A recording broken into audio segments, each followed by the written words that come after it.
በርዘኽ ጋራጅ ነገር እንዳደረገው ከርተን እንዳደረገው ሁሉ የሚቀጥለው ዓለም ውስጥ የሁላችንም ሩህ ይሄዳል። ከሄደ በኋላ ግን እንዳይገናኙ ያኛው ከዛው ጋር እንዳይገናኝ ከርተን አለ፣ በርዘኽ የሚባል ነገር አለ ማለት ነው። እዛ ጋር እስከ ትንሣኤ ቀን ድረስ እስከ ፍርድ ቀን ድረስ ይቆያል ማለት ነው። እዚያ የፍርድ ቀን ላይ አላህ አካላችንን ዲኮምፖስት ያደረገው አካላችንን በራሱ ሂክማ ሁም ብሎ ያመጣዋል ማለት ነው። ከዛ እንነሳለን እንቀሰቀሳለን ማለት ነው። ተቀስቀሰን ጀነትና ጀሃነም የሚባል ቅጣትና ሽልማት የሚባል ነገር ሪዋርድ ኤንድ ፓኒሽመንት የሚባል ነገር አለ ማለት ነው። ይህን ይመስላል። ኦኬ። ስለዚህ አሁን አንተ ጀስት የምትገባበትን እዚሁ ነው ያውቀሃል ወይስ ገና ሂደህ ፍርድ ተቀባይ ነህ? እንትን ነው ጀነት የቂያማ ቀን ነው ያለው ተስፋና ዋስትና ነው በቁርአን የተሰጠ። በሱረቱ መርየም ምዕራፍ 19 ቁጥር 60 ላይ ታገኘዋለህ።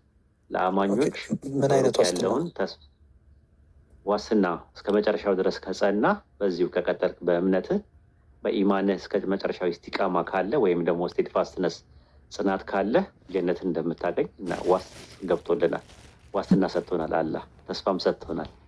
በተቃራኒው ደግሞ የካደ ሰው ደግሞ የሚያገኘውን ነገር ጀሃነም የሚባል ነገር ቅጣት እንዳለ ዛቻና ዘበት አድርጎ በቁርአን ላይ ገልጸዋል ማለት ነው።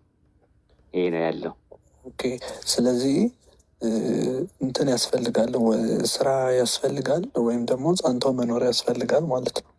አዎ መልካም ስራ ለአንድ አማኝ ለአንድ ሙስሊም ይጠቅመዋል። መልካም ስራ መስራት አለበት። መልካም ስራ የሚሰራው አጅር ለማግኘት ነው። ጀነት ውስጥ የተለያየ ደረጃ ስላለ ያንን ደረጃ ያነው ወረቷና ጸፌታ ምንዳና ትሩፋት ስርጉትና ትርሲት ካላ ዘንድ ለመቀበል መልካም ስራ ያስፈልገዋል። አጀር የሚባለው ነገር ፕሪቪሌጅ ለማግኘት ማለት ነው፣ ወይም ብድራትን ለማግኘት ማለት ነው።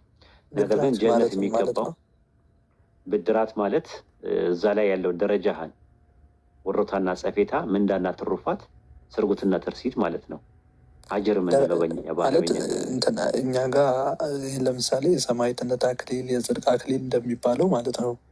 እንደዛ ማለት ነው። ደረጃ አለ፣ የተለያየ ደረጃ አለው። ስለዚህ መልካም ስራ የምትሰራው ለሁለት ነገር ትጠቀምበታለህ። አንደኛ ጀነት ውስጥ ከገባ በኋላ ዋና ጀነት ውስጥ ከገባ በኋላ የተለያየ የጀነት ደረጃ አለ። እዛ ውስጥ ለመግባት መልካም ስራ ያስፈልጋል። አንደኛ ነገር። ሁለተኛ ነገር ደግሞ መልካም ስራ ስትሰራ ክፉ ስራ በሰራቸው ነገር ላይ የቂያማ ቀን ሚዛን ይመዘንና መልካም ስራ ካመዘነ ክፉ ስራ ላይ የሰራቸው የነበሩትን ጥቃቅን ኃጢአቶች ይታበስልሃል ማለት ነው።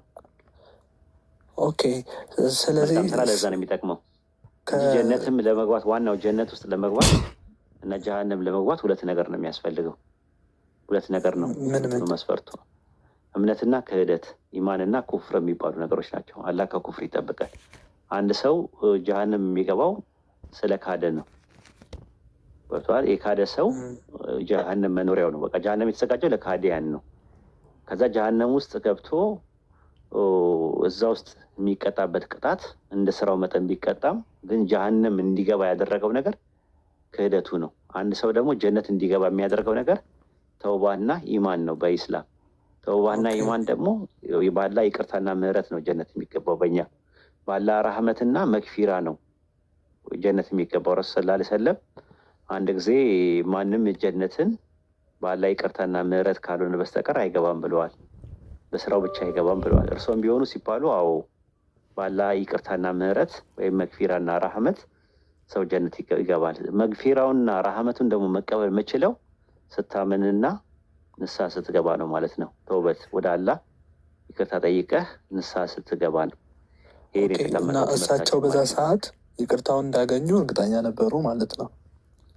እሱማ ለረሱል ሰለላሁ ዐለይሂ ወሰለም እኮ ከውሰር የሚባል እንደተሰጣቸው ጋራንት አድርጎላቸዋል። ሱረቱ ከውሰር ላይ ኢና አጠይናከል ከውሰር ይላል አላህ። እኛ ከውሰርን ሰጠን ይላል። ከውሰር ማለት ጀነት ውስጥ ያለ ወንዝ ነው። ስለዚህ ያ አይደለም ጀነት መግባታቸው ጀነት ውስጥ ከገቡ በኋላ የሚያገኙት ነገር ጋራንትድ አላህ አድርጎላቸዋል ለረሱል ሰለላሁ ዐለይሂ ወሰለም ማለት ነው።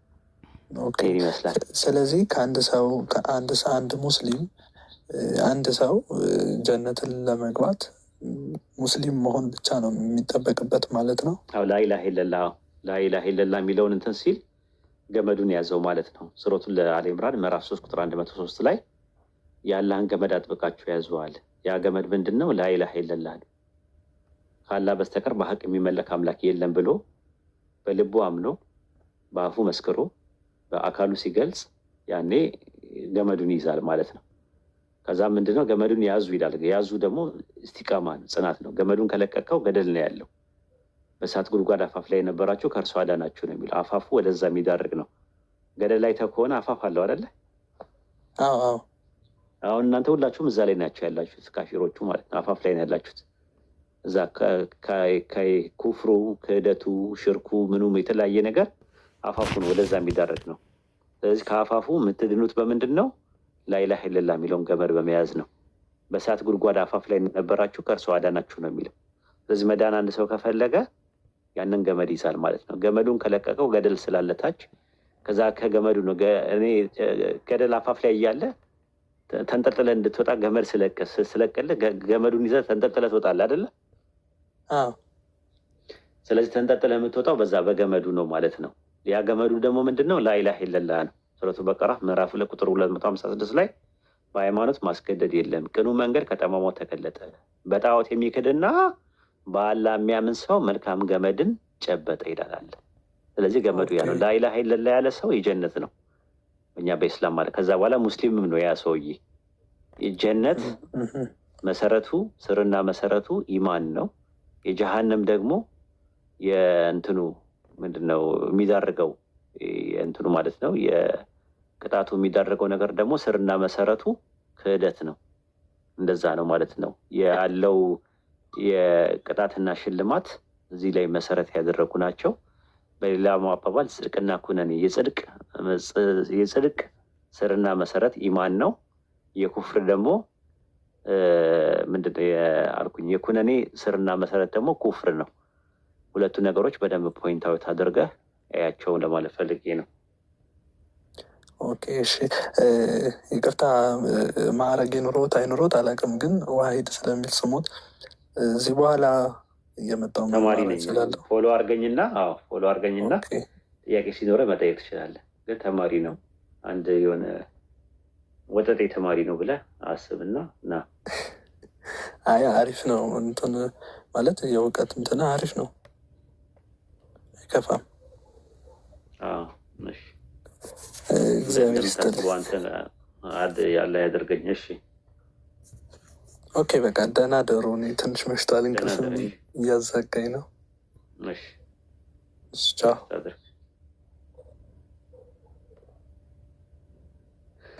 እሺ ሌላ ክርስቲያን አለ? ኤሊ ሰላም ኡስታዝ ወሂድ እንዴት ነህ? ሰላም ነው። ሰላም ፈጣሪ ይመስገን። ከመጽዮን የሚባል ልጅ አለ። ከመጽዮን የሚባል የእሱን ነው። ኡስታዝ እስኪ ከቁርአን አንድ ጥያቄ ልጠይቅና ግልጽ ያልሆነልኝ ነው ብታብራራልኝ ደስ ይለኛል። ችግር የለውም ጠይቅ። ቁርአን 29-27 እስኪ እሱ ብታብራራልኝ ደስ ይለኛል። ምንድን ነው ጥያቄ እሱ ላይ? ኢስማኤልን አጣሁትና ለዛ ትንሽ ምኑን ያጣው? እዚህ ጥቅስ ላይ ኢስማኤል የለም እኮ። አለመኖሩ ታዲያ ምንድን ነው ችግሩ? ማለት እንዲያው ግልጽ እንዲሆንልኝ ጥያቄ ምንድን ነው ይህ የሚባለው ሰው አብርሃም አባታችን ይመስለኛል ነው ይስሐቅንም ለያዕቆብን ሰጠ ነው ይላል። ይስሐቅንና ያዕቆብን ሰጠ ነው የሚባለው ማነው? አብርሃም ነው አይደለ? ለእርሱ ይስሐቅን ልጁ ያዕቆብን ደግሞ የልጅ ልጅ አድርጎ እንደሰጠው ነው የሚናገረው። ኦኬ እና ነቢያትንና መጽሐፍትን በዘሩ ውስጥ አደረግን ይላል እና ኢስማኤልን እዚህ ላይ ያጣሁት ያንም ተብራራልኝ።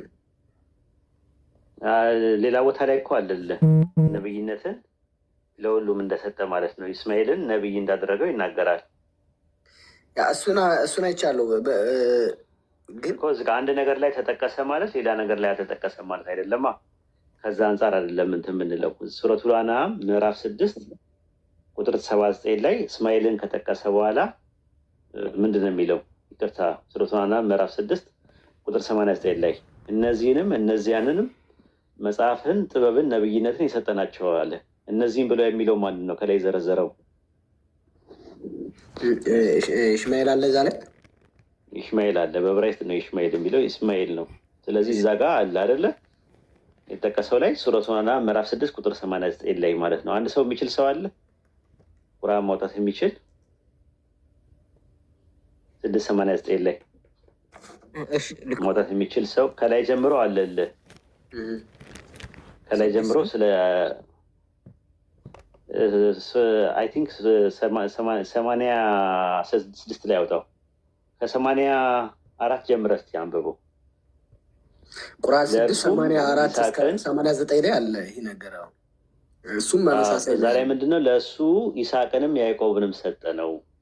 ሁሉን መራን፣ ኑ በፊት መራን፣ ከዘሮች ውስጥ ዳውድን፣ ሱለይማንን፣ አዩብን፣ ዩሱፍን፣ ሙሳን፣ ሃሩን መራን ይልና ከዛ ዘከርያን መራን፣ ያህያን መራን፣ ኢሳን መራን፣ ኤልያስን መራን ይልና ልክ ቁጥር 86 ላይ ስትደርስ ኢስማኤልን፣ ኤልያስን፣ ዩኑስን፣ ሎጥን መራን አለ። አሁን እስማኤልን መራን ካለ በኋላ ምን ያደርጋል? ከአባቶቻቸው ከዘሮቻቸው ካለ በኋላ ልክ ቁጥር 89 ላይ እነዚህንም እነዚያንም መጽሐፍትንና ጥበብን ነብይነትን የሰጠናቸው ናቸው ይላል። ስለዚህ ለእስማኤልም መጽሐፍም ነብይነትም ጥበብን እንደተሰጠው ቁርአኑ ይናገራል ማለት ነው።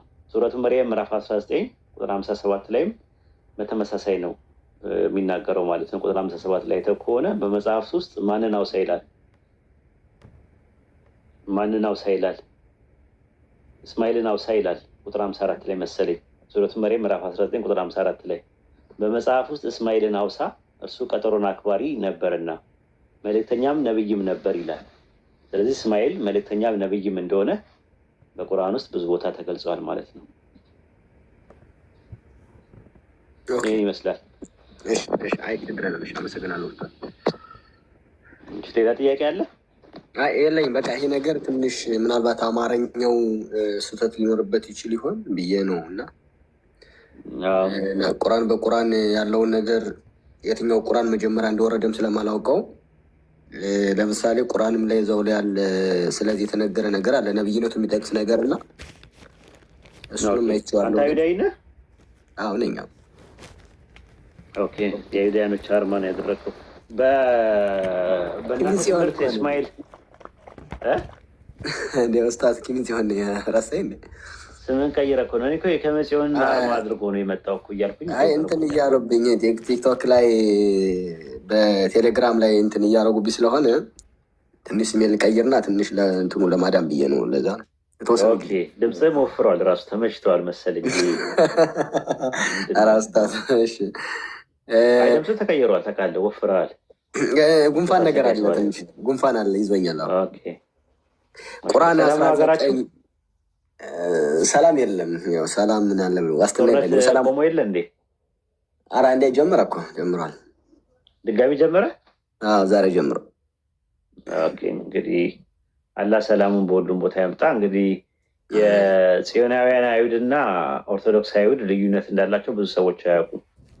ጽዮናውያን የፖለቲካ አንጃ ነው፣ ራሱን የቻለ ራሱ በ1917 16 አካባቢ ላይ እንግሊዝ ያስነሳችው እንትን ነው። ኦርቶዶክስ አይሁዳያኖች ሰላም የሚፈልጉ ናቸው። ከዛ ውስጥ አንዱ ኤዲ ነው፣ ወይም ደግሞ ከመጽዮን የሚባለው ወገናችን ነው።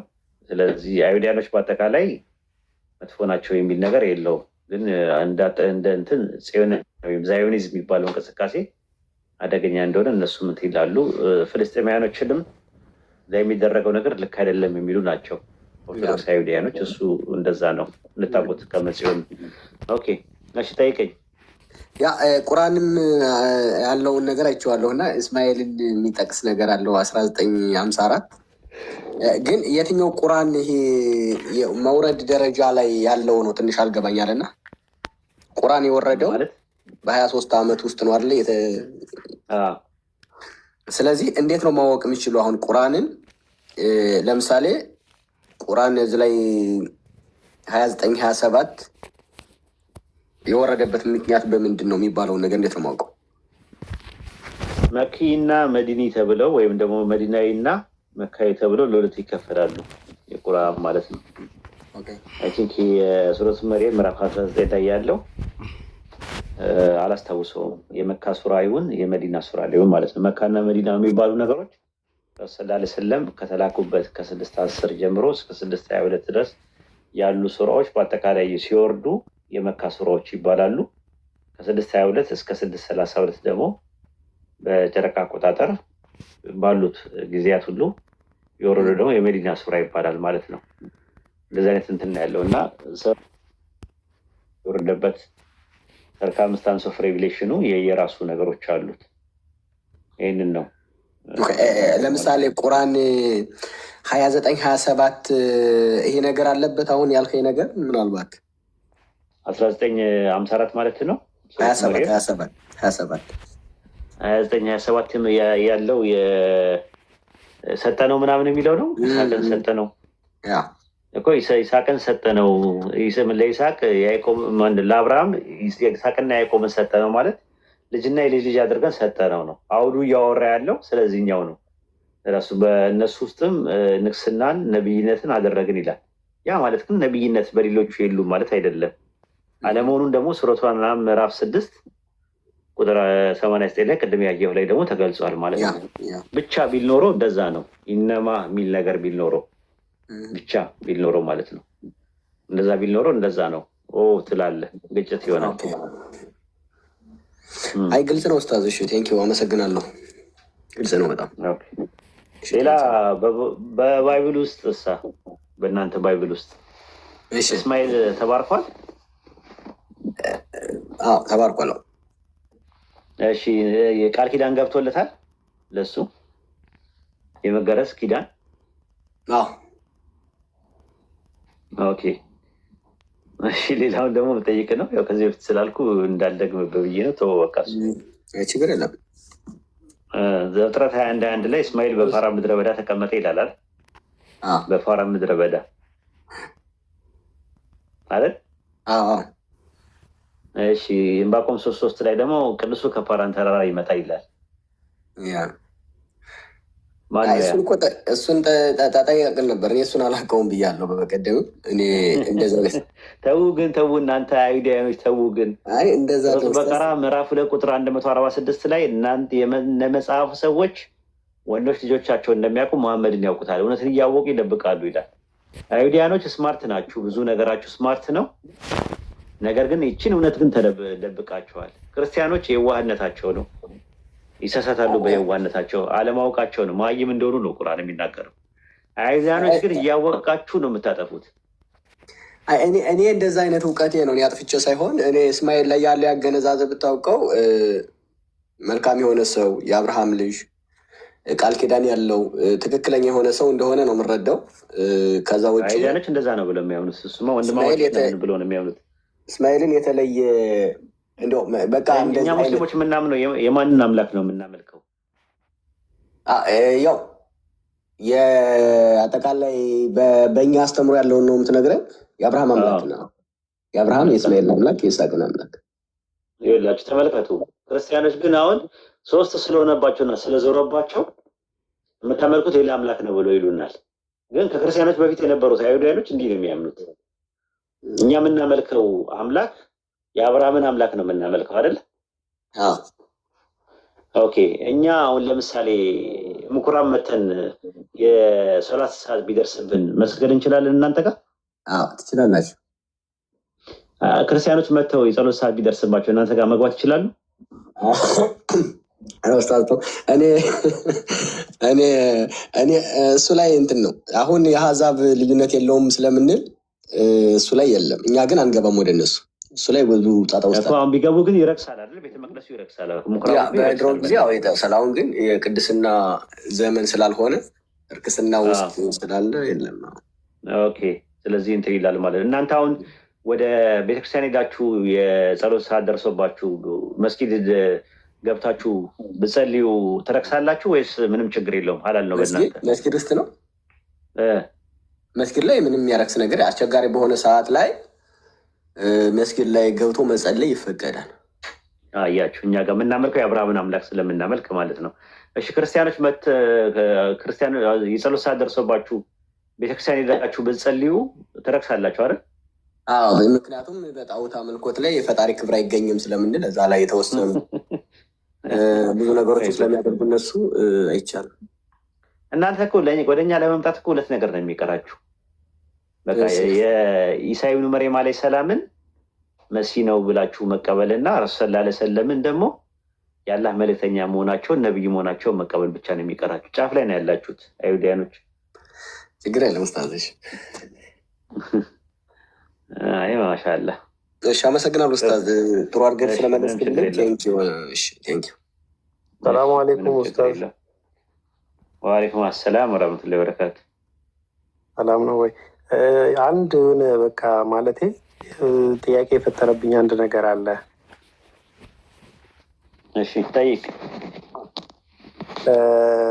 እኔ ሙስሊም ነኝ እና የሆነ እንደ እንትን አለ አይደል፣ ለሰፈር ውስጥ እንደዚህ እንዲህ በሃይማኖት ምናምን ስናወራ ምናምን ነገር የሆነ ጥያቄ የፈጠረብኝ እና ባይጠይቁኝ ምናምን ብዬ ስፈራ የነበረው አንድ ጥያቄ አለ። ለምሳሌ ሙስሊም ለመሆን ወይ ደግሞ አርካን ኢስላም ራሱ ሻሃደቴን አለው። እየተሰማኝ ነው? እየተሰማ ነው። ሻሃደቴን አለው እና አንድ ሰው ሙስሊም ሆነ የሚባለው ሻሃዳ ያዘ፣ ሻሃዳ ሲይዝ ነው። እና አሁን ለምሳሌ ነቢዩ ዓለይሂ ሰላቱ ወሰላም ከእሳቸው በፊት ስለሽረው ለምሳሌ ሁለተኛው ሻሃዳ ከሌለ እስልምና የለም። ከዛ በፊት ደግሞ ሁለተኛው ሻሃዳ የለም፣ ላኢላሃ ኢለላህ ይኖራል አለ። ስለዚህ ከዛ በፊት እንዴት ነበረ? ማለት በመጀመሪያው ዝም ብሎ በአንደኛው ሻሃዳ ብቻ ነው ሙስሊም መሆን የነበረው ወይንስ? እኔ እንጃ። እስኪ አብራራ። አርፍደህ ስለመጣህ እንጂ የሆነ አንድ ክርስቲያን ልጅ መጥቶ ሲጠይቅ ነበረ እና ስመልስለት ነበረ። እኛ ከአደም ጀምሮ እስልምና ነበረ ብለን ስንል ኢስላም ማለት የቃሉ ትርጉም ሲምፕሊ መታዘዝ ማለት ነው። ሙስሊም ማለት ደግሞ የቃሉ ትርጉሙ ሲምፕሊ ታዛዥ ማለት ነው። ኢስላም 3 ማዕቀፍና አለው። አቂዳ፣ ሸሪያ እና ሶስተኛው አኽላቅ የሚባለው። አቂዳ ማለት አንቀጸ እምነት ነው፣ የምታምንበትን ነገር የሚያቅፍ ነው። ሸሪያ ማለት ደግሞ ህግ ነው። ይሄ ነገር ሐላል ነው፣ ይሄ ነገር ሐራም ነው፣ ይሄ ነገር ሙባህ ነው፣ ይሄ ነገር ሙስታሀብ ነው ተብሎ የተቀመጠው ነገር ማለት ነው። አኽላቅ ማለት ደግሞ ስነ ምግባር ማለት ነው። ዲሲፕሊን ማለት ዲሲፕሊን አልኩኝ፣ የኤቲክስ የምንለው ነገር ማለት ነው።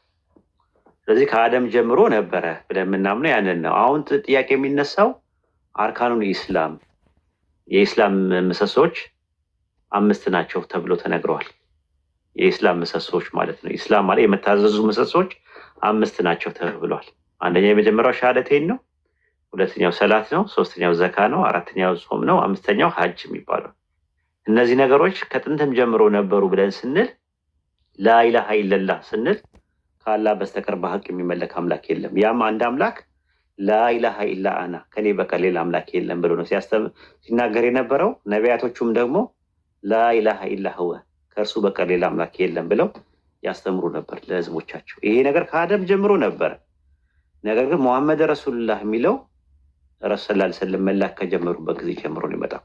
ከዛ በፊት የነበሩ ደግሞ ኢሳ ከሆነ ኢሳ ረሱሉላህ፣ ሙሳ ከሆነ ሙሳ ረሱሉላህ፣ ኢብራሂም ከሆነ ኢብራሂም፣ ኑህ ከሆነ ኑህ እያሉ ነው የሚቀጥሉት እንጂ ረሱል ሰለላሁ ዐለይሂ ወሰለም በዛን ሰዓት ነበሩ ወይም ቁርአን በዛን ሰዓት ወርዷል ማለት አይደለም። ብዙ ሰዎች አሁን ምንድነው የሚያስቡት? ኢስላም ከአደም ጀምሮ ነበረ ስንላቸው ረሱል ሰለላሁ ዐለይሂ ወሰለም ከአደም ጀምሮ የነበሩና ቁርአን ከዛ ጊዜ ጀምሮ መውረድ እንደጀመረ አድርገው ፕሪንሲፕሎች የሆነ አንደርስታንዲንግ ይይዛሉ። ያ ልክ አይደለም ነው እያለማ ያለ ነው። መቅደመ ልባዊ መረዳታቸውን ትተው እኛ ምንለውን ነገር ከአደም ጀምሮ ነበረ። ጾም የሚባል ነገር አለ፣ ግን ጾሙ ረመዳን ላይ ላይሆን ይችላል የሚጾሙት። ዘካ 2.5 ነው እኛ የምንሰጠው ከካፒታላችን፣ እነሱ ደግሞ እንደዛ ላይሆን ይችላል። እንትንም ሶላትም እንደዛው፣ ጸሎቱም እንደዛው። ምናልባት 5 ወቅት ሰላት ላይኖር ይችላል፣ 2ም 3ም 10ም ምንም እናውቀው ነገር የለም። ግን ወደ እነርሱ ምንድነው አለ ዘካን ሰላትን አውረድን ነው የሚለው አለ ወደ ነቢያቶቹ። በሱረቱ መርየም ምዕራፍ 19 አይ ቲንክ ቁጥር 89 ወይ ምናምን ቁጥር 87 አካባቢ ላይ። ስለዚህ ያንን ነው ታሳቢ እና ዋቢ አድርገን እየተናገረን ያለ ነው ማለት ነው። እና ከዛ አንጻር ነው ማየት ያለብን ማለት ነው። ነበረ የነበረው ከአንዱ አብራክ ሌላ አምላክ የለም የሚለው ትምህርት ወይም ደግሞ ዜር ኢዝ ኖ ጋድ ቢሳይድ ሚ የሚለው አምላክ ከጥንትም ጀምሮ ይናገር እንደነበረ በሱረቱ አንቢያ ምዕራፍ 21 ቁጥር 25 ላይ ከአንተ በፊት የላክናቸው መልእክተኞች ላይ ከኔ በቀር ሌላ አምላክ የለም አምልኩኝ በማለት ወደ እነርሱ ወሂ የምናወርድ እንጂ አንድንም አላክንም አለ። ስለዚህ ላኢላሃ ኢላ አና ከኔ በቀር ሌላ አምላክ የለም የሚለው ነገር ከጥንትም ጀምሮ የነበረው ፕሪንስፕል ነው ማለት ነው። እና ቆንጆ ጥያቄ የጠየቀው ቀደም ብትኖር ኖሮ የዚህ ጥያቄውን ሞር በስፋት እና በጥልቀት ሳብራራው ነበረ። ግን አሁንም ብትመጣም ስላልደረስክበት ድጋሚ ነው እና ይሄ ነው ይመስላል። ቅድም ስናገር የነበረው በደርዝና ፈርጅ ባለው መልኩ ነበረ። አሁን አንተ ስትመጣ ደግሞ ያው በግርድፉና በሌጣው ይህን ይመስላል። በጥያቄው መልስ ላይ እክል ካጋጠመ ያው ዳጎስ ያለ መልስ እሰጥሃለሁ ማለት ነው። ድጋሚ ያልገባ ነገር ካለ ጠይቀኝ። ጀዛከላ አልፍ ኸይራት ያ ኡስታዝ ሹክራን። ሌላ ጥያቄ አለ?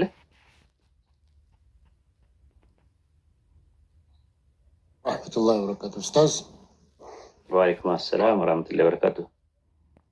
ሰላም ነው ኡስታዝ። አንድ ጥያቄ እስኪ በረሱል እና በነቢያቶች በሁለቱስ መሀል ያለውን ልዩነት እስኪ በአላህ ትንሽ ብታብራራልኝ። አዎ ነብይና ረሱል ያላቸው ፈርቅ ምንድን ነው? ነብይ ማለት ነበ ነው የሚመጣለት። በአማርኛ ምን ማለት መሰለ? ነባይ ይባላል። ነብይ የአረብኛ ቃል ነው በነገራችን ላይ፣ የአማርኛ ቃል አይደለም፣ ወይም ደግሞ የግዕዝ ቃል አለ። በግዕዝ ሊቃውንት የምጠይቁ ነባይ ነው ትክክለኛው። ነባይ ምንድን ነው የሚመጣለት? ነቢብ ነው የሚመጣለት። ነቢብ ማለት ንግግር ሲመጣለት የአካል ያ ሰው ነብይ ይባላል ማለት ነው። ነበ ሲመጣለት የሩቅ ወሬ ሲመጣለት ማለት ነው። ከዛ በኋላ ያ የመጣለት አካል ሸሪያውን በተከተለ መልኩ ሪሳላ ሲመጣለት ወይም መልእክት ሲመጣለት መልእክተኛ ይሆናል ማለት ነው። መልእክተኛ ሁሉ ነብይ ነው በውስጡ፣ ግን ነብይ ሁሉ መልእክተኛ አይደለም። ለምሳሌ ኤግዛምፕል ብሰጥህ ያህያ ነብይ ነው፣ ግን ረሱል አይደለም። ሌሎችም ለምሳሌ ዳውድ አለይሂ ሰላም ነብይ ነው፣ ግን ረሱል አይደለም። ሌሎችም እንደዚህ እንትኖች አሉ። አደም አሁን ነብይ ነው፣ ግን ረሱል አይደለም። ረሱል የሚባሉት ሪሳላ መጥቶላቸው ያሉ ናቸው። ለምሳሌ ኑህ አለይሂ ሰላም ረሱል ነው። ኢሳ ኢብኑ መርየም አለይሂ ሰላም፣ ሙሳ አለይሂ ሰላም፣ ኢብራሂም አለይሂ ሰላም፣ ረሱል ሰለላሁ ዐለይሂ ወሰለም የመጨረሻው ነብዩ መሐመድ ማለት ነው ረሱል ናቸው ማለት ነው። መልእክተኛም ናቸው ማለት ነው። ይህን ይመስላል። እዚህ ላይ ያልገባ ነገር ካለ መጠየቅ ትችላለህ። አሁን በመለስኩት መልስ ላይ ሹክራን ሐቢቢ ወላሂ አላህ ይጨምርልህ እውቀት። አሚን።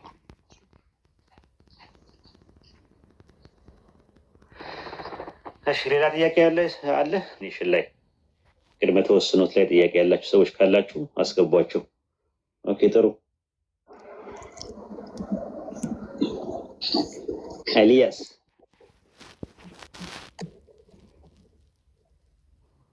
ኤልያስ አለ?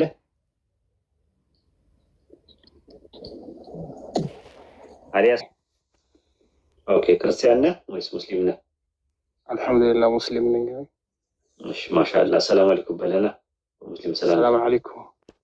ወአለይኩም ሰላም ወራህመቱላሂ ወበረካቱ። አላህ ይጠብቅህ። እኔ የምልህ የረሱልና የነቢይ ዲፈረንታቸው ምንድን ነው? ረሱል ያኔ ሪሳላ ወይስ ምንድን ነው? አልገባኝም። ግን ረሱል ሁሉም መልሼ ነበር እኮ አልሰማሁኝም። አልሰማሁም። አሁን የገባሁት እኔ ጫፋ ላይ ነው የሰማሁ። ኦኬ ነቢይ ማለት ነበ ነው የሚመጣለት። ነቢይ የሚለው የአረበኛ ቃል ተናጋሪ ማለት ነው። ነበ ንግግር ነው የሚመጣለት። የሩቅ ወሬ ይመጣለታል፣ ወሬ ይመጣለታል። ያ ነገር ነበ ይባላል። ነበ ሲመጣለት ነቢይ ይሆናል። አላህ ሲያናግረው ማለት ነው። አላህ ደግሞ የሚያናግርበት መንገድ 3 አይነት መንገድ ነው። ሱረቱ ሹራ ምዕራፍ 42 ቁጥር 51 ላይ አንደኛ በራእይ ነው ይላል። ሁለተኛ ከግርዶሽ በስተኋላ ነው። ሶስተኛ መልእክተኛ መላክን ይልክና ያናግረዋል። ከሶስቱ አንዱ ነው የሚሆነው። ለምሳሌ ሙሳ አለይሂ ሰላምን ከግርዶሽ በስተኋላ ያለ መልአክ ያለ ራእይ ሲያናግረው ነበረ። ረሱል ሰለላሁ ዐለይሂ ወሰለም ለይለቱል ኢስራ ወል ሚዕራጅ ላይ ያለ መልአክ ያለ እንትን እንዳናገራቸው ማለት ነው። በራእይ ደግሞ ሲያናገር የነበረው ለምሳሌ ኢብራሂም አለይሂ ሰላም ልጅህን ረድልኝ ሲለው በራእይ ነው ሲያዘው የነበረው ማለት ነው። ከዛ ደግሞ መልእክተኛ መልአክ ይልክና በመልእክተኛ መልአክ አማካኝነት ያናግራል ማለት። ለምሳሌ ረሱል ሰለላሁ ዐለይሂ ወሰለምን 114 ሱራዎችን ቁርአንን ሲያወርድ በዚህ መልክና ልክ ነው ያወረደው ማለት ነው። ስለዚህ ነብይ መጀመሪያ የሚመጣለት ነበ ነው፣ ወሬ ነው። አላህ ያናግረዋል። ሲያናግረው ነብይ ይሆናል። ከዛ ሸሪያ ነገር ያለው ነገር ይሄ ነገር ሀላል ነው፣ ይሄ ነገር ሀራም ነው የሚል መልእክት ሲመጣለት፣ ሪሳላ ሲመጣለት ረሱል ይሆናል ማለት ነው። መልእክት ሲመጣለት መልእክተኛ ይሆናል ማለት ነው። ስለዚህ መልእክተኛ ሁሉ ነብይነት አለው። ነብይ ሁሉ ግን መልእክተኛ አይደለም። ነብይ ሆነው ግን መልእክተኛ ያልሆኑ አሉ። ለምሳሌ አደም አለይሂ ሰላም ነብይ ነው ግን መልእክተኛ አይደለም። ዳውድ አለይሂ ሰላም ነብይ ነው ግን መልእክተኛ አይደለም። ሱለይማን ነብይ ነው ግን መልእክተኛ አይደለም። ኢብራሂም መልእክተኛም ነብይም ነው። ኑህ አለይሂ ሰላም፣ ሙሳ፣ ኢሳ፣ ረሱል ሰለላሁ ዐለይሂ ወሰለም የመሳሰሉት መልእክተኛም ነብይም ናቸው። ይሄን ይመስላል። ሹክራን ጀዛከላህ ኸይር ወያከለ።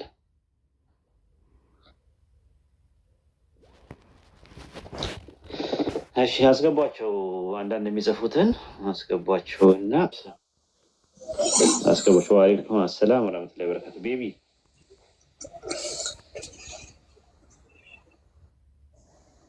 ትሰማለህ? አንተ ትቀድማለህ። ሰላም አለይኩም። እኔ ሙስሊም ነኝና። ወአለይኩም አሰላም ወራህመቱላሂ ወበረካቱ። የሆነ አካባቢ ሄድኩኝና እንትን እዛ እግር ቤት ስንሰግድ እግራችሁን ግጠም ይባላል እና እዚህ እግር ልገጥም ሞክራለሁ፣ ይሻሻሉ ሰዎቹ እና አልገባኝም። እና እሱ ላይ ደግሞ ኡስታዙ ሲኖር ትጠይቀዋለሽ። ይሄ ንጽጽር ስለሆነ አሁን የማስተምረው ንጽጽራዊ የሆኑ ነገሮችን አቂዳ አካባቢ ላይ ያሉ ጥያቄዎች ካሉ ከንጽጽር አንጻር ጥያቄ መጠየቅ ትችላለህ። ይሄ አህካም የሆኑ ነገሮችን ወይም ደግሞ ይሄ የፊቂ መሳላዎችን ኡስታዝ ብዙ ይመልስልሃል፣ ሲኖር እሱ ይመልስልሃል። እሺ እሺ።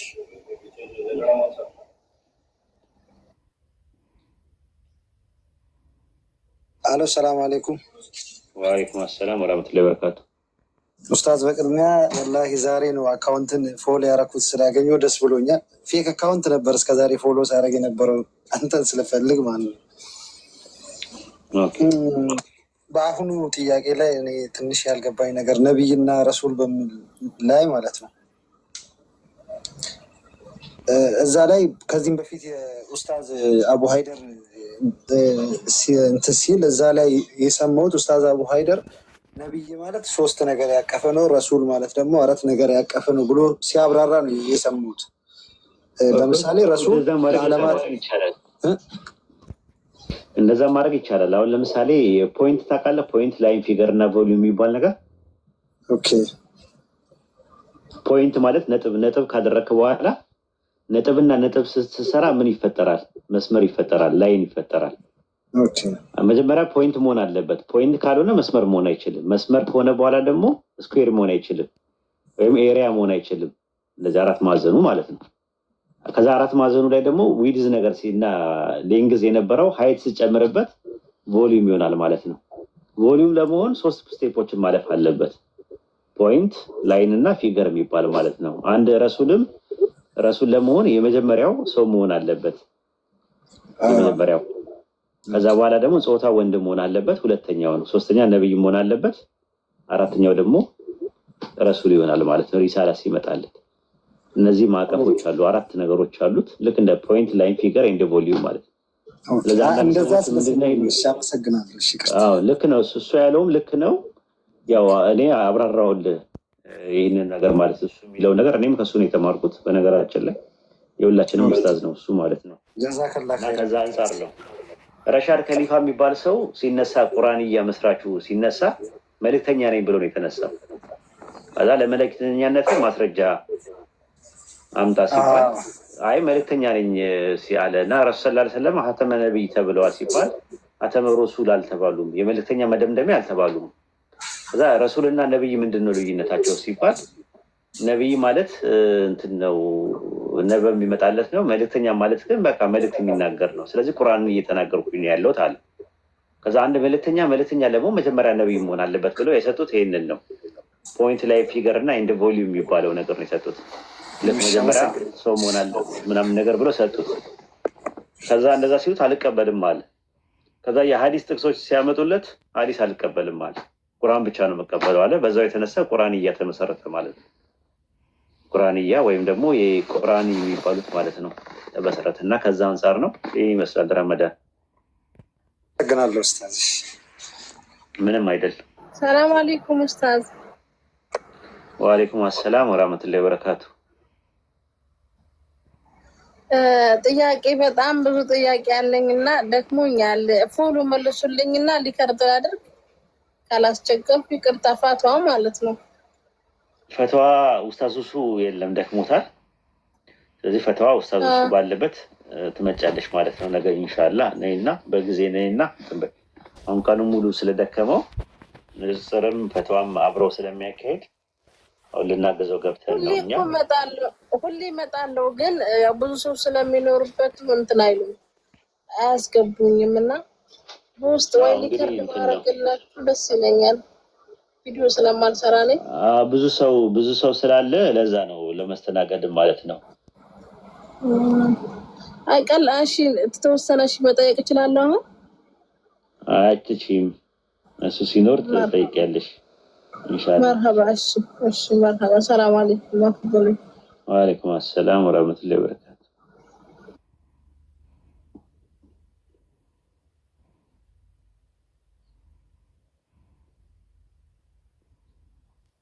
ኦኬ ይብቃ መሰለኝ። አንዱ ለልጆች እናስተናገድና አለጀጃ አንተ የምትለው ነገር አለ መቆየት ትችላለህ። እኔም እወጣለሁ መልኩ አይ ቲንክ ይመስላል። እሺ ገስት ላይ የገባችሁ ጠይቁና እንጣኛም ማለት ነው። ገስት ላይ ያላችሁት ሀውለት